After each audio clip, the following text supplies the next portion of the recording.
argue with such people in that regard? Okay, with people who believe in multiple creators, there's various ways of doing this. This is actually a different topic, but I'll just summarize it really quickly, inshallah, for the benefit of people. If you, because we are in Leicester after all, Leicester we are Hindus, yeah. Proportionate of Muslims and Hindus, I think, are equal. Because I obviously was Yeah. From what I know is they believe that there is one, and I think if you listen to Zakir makes his own Yeah. so then he's allocated them. So there's like the Lakshmi is for the money, then that one's for this, that one's for this. So for different issues, there's different gods. But then why they keep on fighting with each other? And if they fight, Because there's a problem with each topic has got a different god for it. So if someone wants money, But if or you if someone's got thing, then they'll offer the food to the money person. If someone wants has this hardship, then they'll Lakshmi offer, god, this god, that yeah. god. That I'll understand. But if you read the mythical stories, that these gods keep on fighting with each other. Yeah. Yet they're at war, and yet they manage to stabilize and all this function of the universe. Yeah. So how would you? Well, respond so this is perfect, because this is why we're discussing oneness, inshallah. So, I can either use the Hindu context, but okay, let's use that, inshallah. Let's go with that. So let's say there's a Hindu. First of all, I've only had two discussions with a Hindu. One was partially successful. The other one was actually went well, mashallah, alhamdulillah. That he agreed in the end and that kind of thing. Leicester Square, London. The way I approach Hindus, I don't go into the argument straight away with anybody. Like I think Seema Auntie alluded to this earlier. I cannot speak to someone unless there's some connections and some discussions, and unless there's a removal of some misconceptions as well. With Hindus, and they usually are from India, I say, before we engage in a conversation, can we agree on a few things? Just like with the atheists, we agree on a few things. Common sense, agreement, that kind of thing. If we put some conditions in place in discussion. With Hindus, I say, look, let's, for now, for the next 5 minutes, can we put Pakistan, India aside? Number one. Let's say it doesn't exist.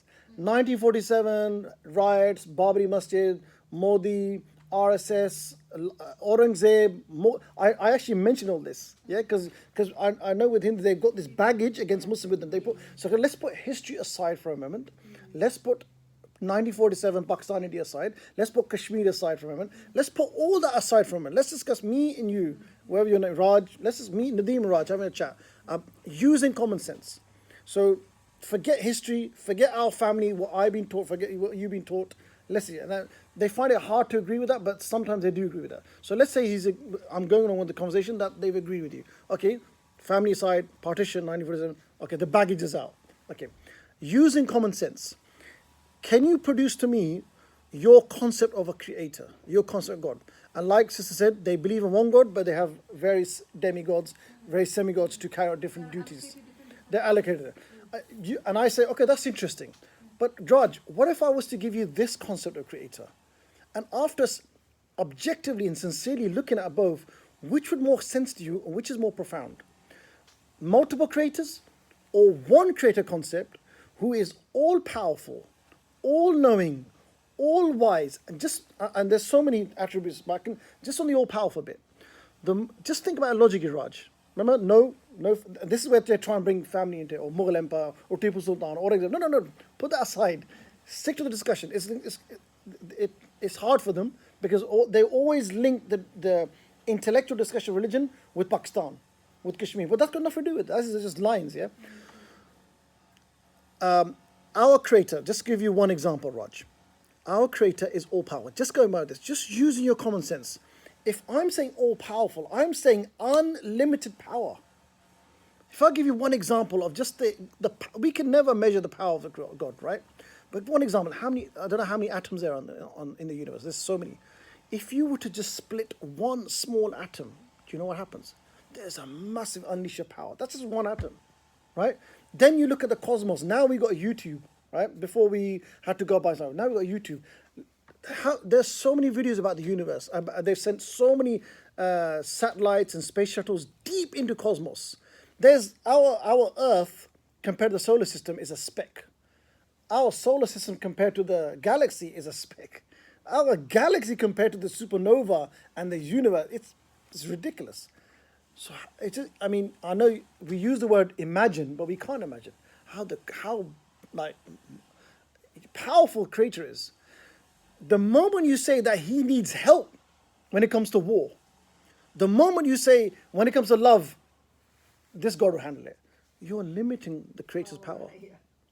You limited His power. Therefore, that means, you know what that means? Therefore, He's no longer God. Because God is all powerful, all knowing. He is able to do all things, little or small. He knows, as the Quran says, and you can say this, our book says, that our Creator, He knows us better than our jugular veins. He is closer than us than anything. So the point is, you got to talk about, you know what the issue about us Muslims, we've not even understood Allah as much as we should do. We've not understood the nature of Allah. And we're not presenting Allah subhanahu wa ta'ala. Although people think deeper they will, but we're not presenting. Again, it's bad marketing or whatever, it's not. But this is what we should be doing. We're too busy trying to refute other religions, where all we need to do is, this is Allah. Bang. Yeah, exactly. And if he's sincere, he goes, you know what? And the one in Leicester Square, he goes, you know, that actually does, he said to me, Nadeem, was it your name? Yeah. The way you said it, that makes more sense than my Hindu concept. And I'm not trying to win the argument here, I'm not here. We're comparing. Dawah is always comparing. Okay, same with Christians. You believe there are triune God. God, man, Holy Ghost, and God. And again, there's a principle, and this is where we can go into the discussion. There's a philosophical principle called Occam's razor. I'll put it up there, inshallah. Occam's razor. Pen, did you take it? No, I've got it here. Right? Yes. Yeah. OCC. When you get Okay. there, I'll do it. Occam is OCCAMS. OCC AMS. MS. Razor. RAZOR. Okay, this is another fancy word. So basically, this is a Franciscan French friar back in many centuries ago. He came up with this. He said the simplest explanation is the best explanation. There are various definitions for it, but I'm giving the simple definition. Is that what it means, Occam's razor? Occam's razor means the simplest explanation is the best explanation. And again, I say it to Christians or Hindus, which is more simpler, which has less explanatory note. If you're going to say three gods, then we're going to ask, okay, when does the Holy Ghost start his duties, and when does Jesus start his duties? When does Jesus stop his duties, and when does the Holy Ghost start his duties? And so you have to do a lot of explaining. Okay, but if I say one creator and that's it, that doesn't need more explanations. No problem, sister. So Occam's razor is the simplest explanation is the best explanation. Can I just come back to what you just said? Yes. Alhamdulillah, praise be to Allah alone. The Prophet ﷺ made this very clear, which no alim, no masajid are using, is to explain Islam so simply Yeah. that people Break it can down. actually listen to it and say, oh, I can do it. Wallahi, astaghfirullah, Rabbi, I'm nobody. I'm not even your shoe or your chappal. No. But I'm telling you, Allah gave me such opportunities in life that where you are coming from, Nadeem, the university students, the teenagers would say, Sima auntie, you make it so simple we feel like we can follow it. Yeah. That's what the Prophet ﷺ taught us. We are the one who are creating Overcomplicated, yeah. complication. So just to add to that point, we can give it simple. If you believe that a creator is all powerful and he created this universe, if you're saying that he is part of the universe, then you're limiting his power. Yeah? And you can give an example. Let's say I produce or manufacture this desk. Do I become part of the desk? No, I am transcendent. The word transcendent. Yeah, I am above and beyond. I am not a part of the desk. The creator is distinct from the creation. Allah subhanahu wa ta'ala is not part of the creation. He is disjointed. He created this. And the moment you say he is part of this creation, you've limited his power and he's no longer God anymore. Another word of advice here, just from the scholars, Sure. young scholars like yourself. No, I'm not a scholar. No. Is that never say you are limiting. Always say we are Yeah. limiting. Because when you include yourself, they think, oh, she's humble. Yeah, She's saying, it's I'm true. also at fault. I'm not saying you. Do you understand? it really matters so much, I can't tell Yeah, you. language, psychology, 100%. matters I a agree. lot. No, Jazakallah. Actually, that's a good point. I forgot about that. Alhamdulillah, you reminded me, mashallah. So, the creator is disjoint and not part of the creation. He is all powerful, he is all knowing, he has a will because he willed the universe. He had where there's a will, there's a choice, and he made the choice of bringing creation into existence. He chose universe to come into existence. He chose life. And this is where I would advise that, and this is something I need to work on, is we need to learn at least a few names and attributes of Allah. Because when you talk about that, it is actually beautiful. IRA have got this beautiful booklet called No God, No Good, KG we call it. And you can download it freely from the IRA website. And it's got the 99 names. And this booklet has been made with non-Muslims in mind. So there's no Arabic and there's no just 99 names of Allah explained with a nice one paragraph, mashallah. The all-knower, the ever forgiven, al-wudud, the excessively loving, subhanAllah, you know. So when you speak like that so when I speak to Hindu, I always explain like that. And there's another, I mean, there's various things I'm trying out. I mean, one thing I say, like, this could be like a joke as well, but wouldn't it make sense to, if you need something, you know, in Urdu, मांगना है तो एक ही मांगो. If you need something in life, let's say you need something in life, and I don't know, you need to, there's a CEO of a company, right? And you need to get to him, but he says, you know what, you say, I want a pay rise. So he goes, for that, you need to go to the head of that kind of thing, to go to him. You have to weigh appointment, whatever, he might do it or not. And then he said, actually, now I need to change uniform. Okay, for that, you need to go to the head of uniform. Now I need to have holidays. Or for holidays, you need to go to the head of holidays. But wouldn't it be easier if I just go to the one person and all that headache and stress? So this is a concept creator. Why do we need intermediaries? Why do we need the middleman? In Islam, we don't have a middleman. We go straight to Allah. We have a direct connection with Allah. And this is where you can go even further now. And I've actually used this. Do you know that what we do 5 times a day, some of the brothers saying the prayer, calling it prayer is actually a really bad translation of the salah. The salah, when you call it prayer, you're limiting it. Because every religion has prayer, right? And some people say, oh, you only pray 5 times a day? I pray every minute, every day, other religions. The salah, the way I describe it, it's a conversation with the Creator. And when we bow down, it's called a sujood, I describe the prayer. When we go sujood, we can discuss it with our Creator with whatever language. We don't even have to know Arabic. I don't know Arabic. I can speak in Urdu, Pashto, Punjabi, Spanish. I can speak frankly. I can say, Allah, I'm a bit tired today, Allah. Or Allah, I don't like that. Just talk to him. And and just to go further now, this is where the youth club now comes in, yeah. And Ziabai really pushes. He goes, look, we think that we need to make dua on special occasions. Allah wants us to call on to Him all the time, yeah. So, for example, you should make dua even for the stupider things. For example, there's a story that Centaurus in Islamabad. Yeah. The car parking is atrocious there. It happened to me also. Atrocious. You probably know what I'm going to say. So Ziaba goes, every time when my wife's parking, I'm going to know it's your nightmare. What I do before I get to the car park, I make a dua to Allah. Oh Allah, please give me space. And the space is there. It's true. And another brother, I remember, he doesn't like waiting for his luggage when you're at the airport. After when you go from UK to Islamabad, it's so stressed. You've had a horrible flight, and the last thing you do is wait for the dua of the luggage, yeah? So this brother, he makes a dua, oh Allah, please make my luggage the first one. And subhanAllah, behold, the first one luggage comes out.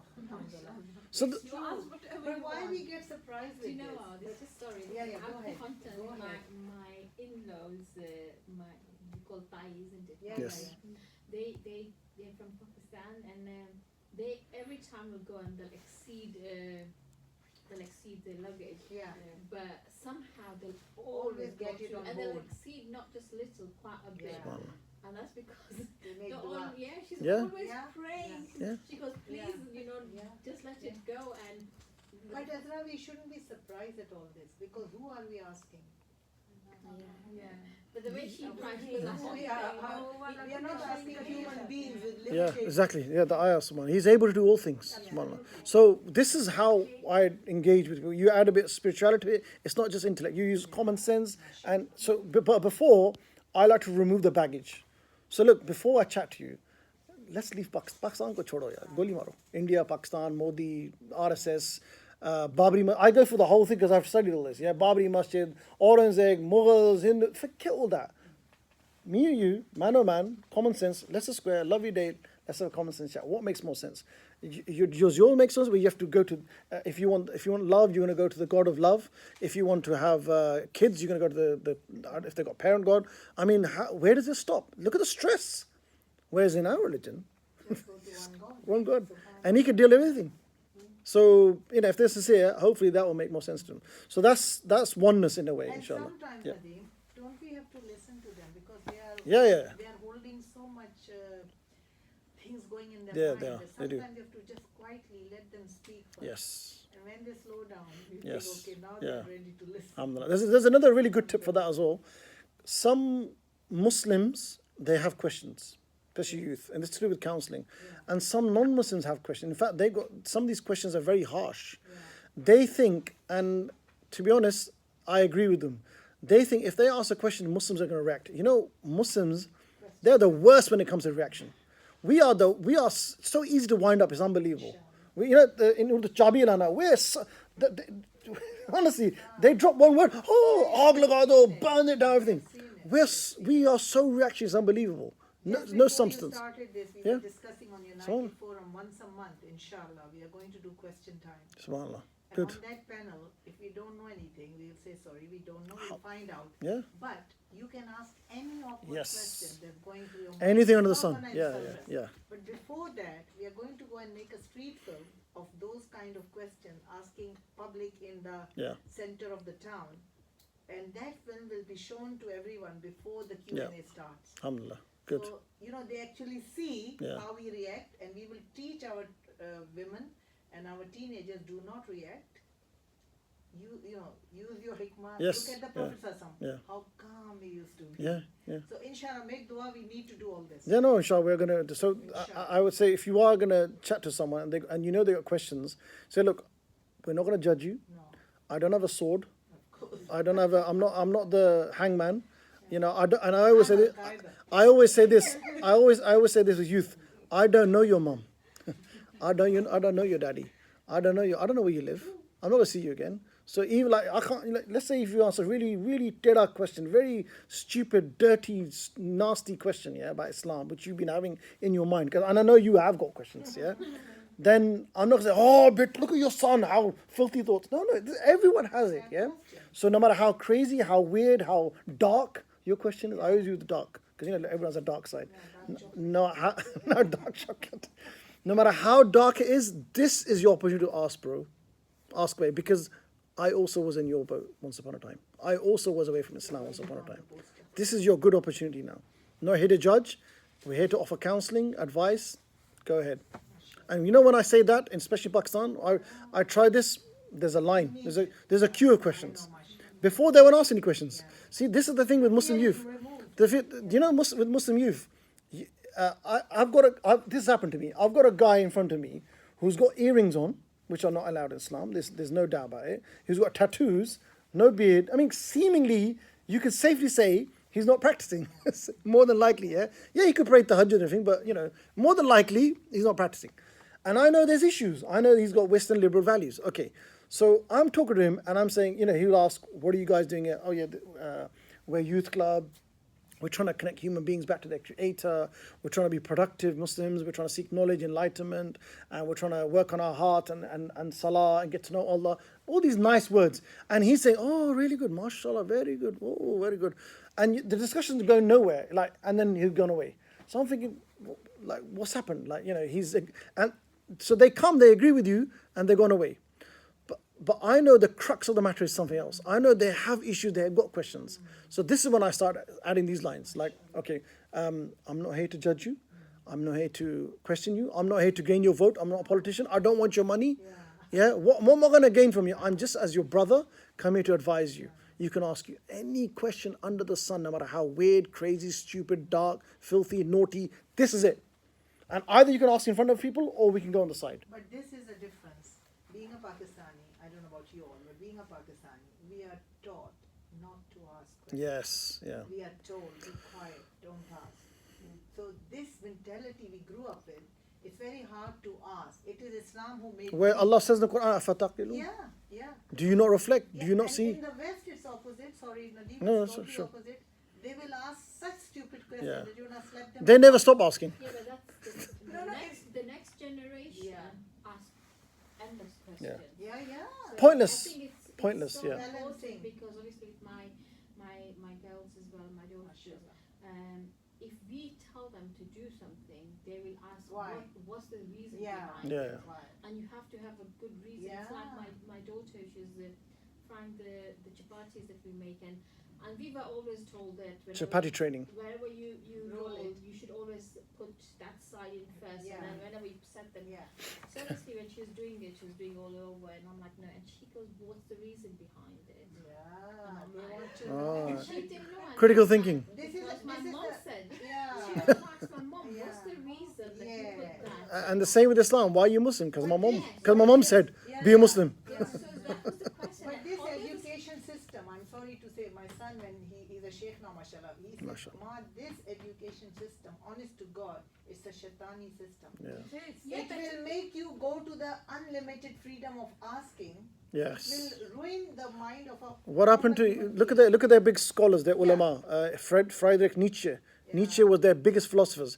He, I think, either committed suicide or he went mad. He went mad He was after- their biggest. He's their biggest philosopher. My brother-in-law always said that sometimes when you dig a hole, if you just go out to the ground, you keep on digging, you'll never come to Yeah, the end. exactly. Yeah, that's At the. a certain time you need to stop and leave it. That's why Islamic philosophy is balanced because we Yeah. ask questions, but we know there's a limit. There's a Because you'll never get. yeah. There's a way of getting there. It's like an infinite regress. So he used to always Non-stop. say, if you keep digging, Yeah. you're digging more and more bigger hole for The yourself. infinite regress of You're questions. confusing yourself, and you're never getting to the end of it. I mean, I like their thinking. I like the way they ask questions. I love it too, I must admit, here in the Critical West. thinking. Yeah. And I totally hate It has its merits, Pakistan when they're shy and shutting down their talking. Oh, well, please speak, for God's sake. Yeah. 80 students in front of me.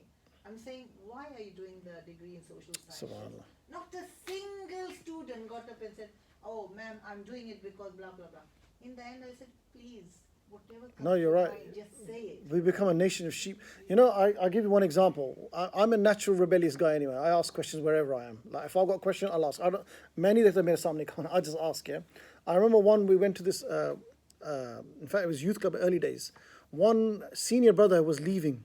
So what happened was we had a forum, and he was head of this. He was head of the organization, and then. After 6-7 months, he had to leave. So he did like a goodbye message. Assalamu alaikum, brothers and sisters. A really nice. And then there's a thread. So each sister was saying, okay, mashallah, may Allah help you. Amazing. It was a good time. We learned. I come right at the end. I said, yeah, fine, but why are you leaving? I'm the only one asking. Like, then everybody goes, oh yes, why are you leaving? Then they also are asking. So that's just a little glimpse of Pakistan. They just follow the crowd Yeah, they're without, sheep. unfortunately, Blinkers. too much zaba. A few days ago, actually, not few days, few months ago, I went to City Retreat for Yeah. one of the fundraising event, Auntie. Yeah. And I was there, I saw an Algerian brother who was a professor in nutrition in East London University. Right.